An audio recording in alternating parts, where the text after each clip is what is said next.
So Patrick, you are moving into the spot of becoming the number 2 person for the Scouts of America. Talk about how that move came about and what the position is that you're moving into. Sure. So I serve as a Scout executive here for Crossroads of America Council. We serve 26 counties here in central Indiana, serve, give or take, on the day we count heads, about 35,000 kids. And really the success that Central Indiana Scouting has had over the last few years brought a little attention to the executive director, which happens to be me, and just kind of shine some light on some challenges we're having at the national organization, and could things that we're doing here in Central Indiana be replicated on that level. So pretty exciting times. You talk about Scout membership in Central Indiana is growing. What has led to that? And we talk so much about being able to develop the next generation of leaders and talent development. How can the Scouts play into that? Well, when I first got here 4.5 years ago, a guy a few of your viewers might know by the name of Jim Morris said to me, "Patrick, we need to be doubling our membership. You know, the problem with Scouts is there aren't enough of them." So we went down a road of really changing, becoming more inclusive, creating programs like STEM Scouts, which is a national pilot we're doing here. Putting an emphasis on our Exploring Division, which is a workforce development program. And really just getting outside of, traditional Scouting thinking.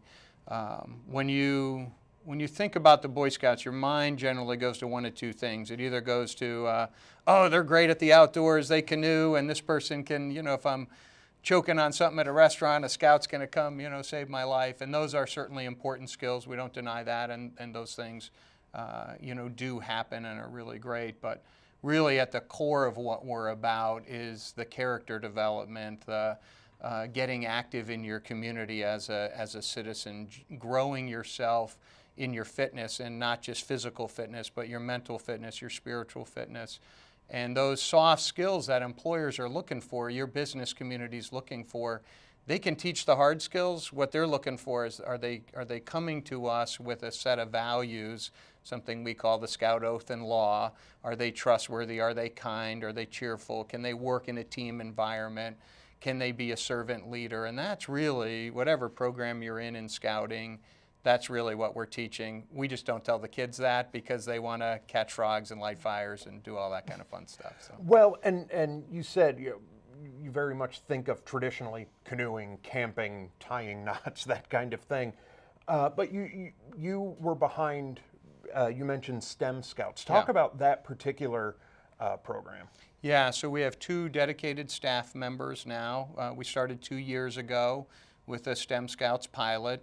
Co-ed starts in the 3rd grade, can run all the way up through high school. We don't really focus on high school quite yet. And it's trying to take the same soft skills we're trying to teach, leadership, experimentation, community service, just education, adult mentorship, working in a team, except instead of using the outdoors as our lab, we're actually using a lab as our lab, and they're focusing on things like chemistry and biology and robotics, and same principle. So instead of having a uniform, when you think of the little cute kid in the blue uniform or the older kid in the khaki uniform, well, these kids are in a uniform, but they're in a lab coat, and they're working together in a team to solve problems, which is what you do in business. So it's pretty exciting. Serving over 500 kids now, great support like many others around here from Lilly Endowment and other sort of emerging partners and all of that. So we're really, really excited about it. We'd be remiss if we didn't talk about some of the well-publicized changes that the Scouts are undergoing, especially bringing more people into the fold, or allowing more people or a more diverse group into the fold. Talk about how that plays into the overall goal of the Scouts.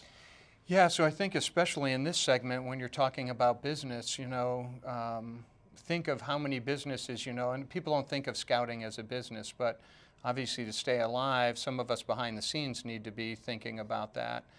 how many organizations, businesses have a 110-year plus history like Scouting does, and what changes does that business need to go through to stay relevant with today's, kids and today's millennial parents? STEM Scouts is one of those. Adding merit badges that take away something like beekeeping and replace it with something like entrepreneurship merit badge or robotics merit badge are some subtle changes.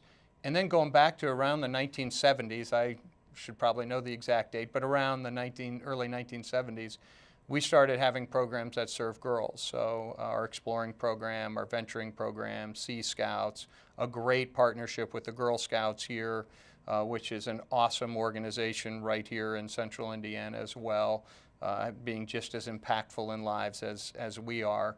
And we have a great partnership with them in school. We serve about 10,000 kids together in the school character program. And so then we started looking at really our Cub Scouts and Boy Scout programs and looking at what we're trying to teach there, and is that relevant for today's families and today's kids.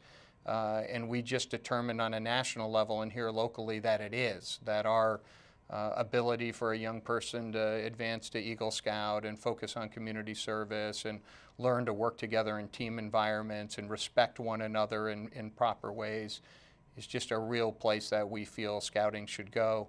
We're not the first to make that decision to be a little more co-ed. Think of the YMCA, think of 4-H, think of Boys and Girls Club. So we just feel girls deserve another opportunity, those great organizations, and we just feel Boy Scouting should be part of their menu of choices. So as you are moving on up, the search is on, you said, for your successor. Yeah. Correct? Should be pretty easy to replace me because we have a great staff here. We have such a tremendous volunteer base, 11,000+ volunteers working for the Boy Scouts here. A terrific board led by people like Ed Bonach, a terrific leader in his own right here. Great community leaders, Asif Badeh, Jonathan Nally, so many great people that, really I'm just a piece to the cog that's in movement. So there is a search committee in place.